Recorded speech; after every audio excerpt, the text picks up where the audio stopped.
আসসালামু আলাইকুম প্রিয় দর্শক, কেমন আছেন? আশা করি সবাই ভালো আছেন। মহান আল্লাহ তাআলার বিশেষ রহমতে আমিও অনেক ভালো আছি। প্রিয় দর্শক, আপনারা দেখছেন গ্রামের একটা সুন্দর চিত্র। শালিক পাখি জোড়ায় জোড়ায় তাদের খাবার জোগাড় করছে।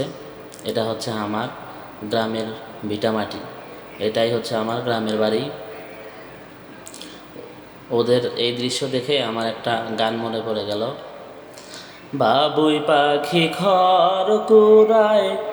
খড়কুটা দিয়া বুনায়, গাছের ডালে বাসা তোমার ভালোবাসা দিয়া আমারে অন্তরে নিয়া বাঁধব সুখের বাসায়, আমার মনে বড় আশা।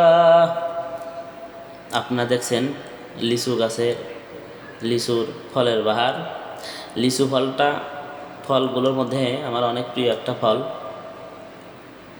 এই ফলটা আমি খেতে খুবই ভালোবাসি। আমাদের বাড়ির এই লিচু ফলের দাওয়াত রইল আপনাদের প্রত্যেকেরই।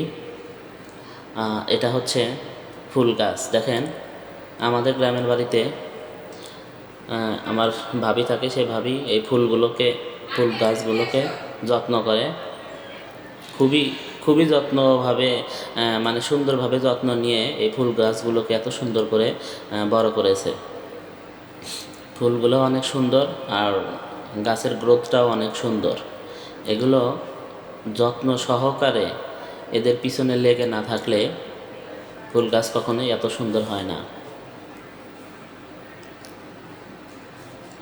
আর এটা হচ্ছে গোলাপ গাছ। গোলাপ গাছের এই গোলাপ ফুলটাও খুবই সুন্দর। অনেকগুলো ফুল ধরেছিল, তার মধ্যে এই কয়েকটা ফুলই রয়েছে, আর এই পাশে শুধু এই দুটো রয়েছে। অন্য পাশে অনেকগুলো ফুল রয়েছে, তবে তার মধ্যে এটাই বেশি সুন্দর লাগে। যদিও ফুল গাছে ফুল তুলতে নেই, কিন্তু এগুলো ফুল দেখলেই হাত শুধু ইসপিস করে। আর প্রিয় ভাই বোনেরা, এটা দেখছেন আমাদের বাড়ির আম গাছের আমের ফলন। এইবার অনেক কম ধরার পরেও যা ধরেছে তাতে আলহামদুলিল্লাহ। আমের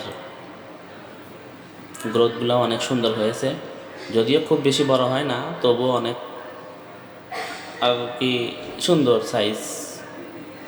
তো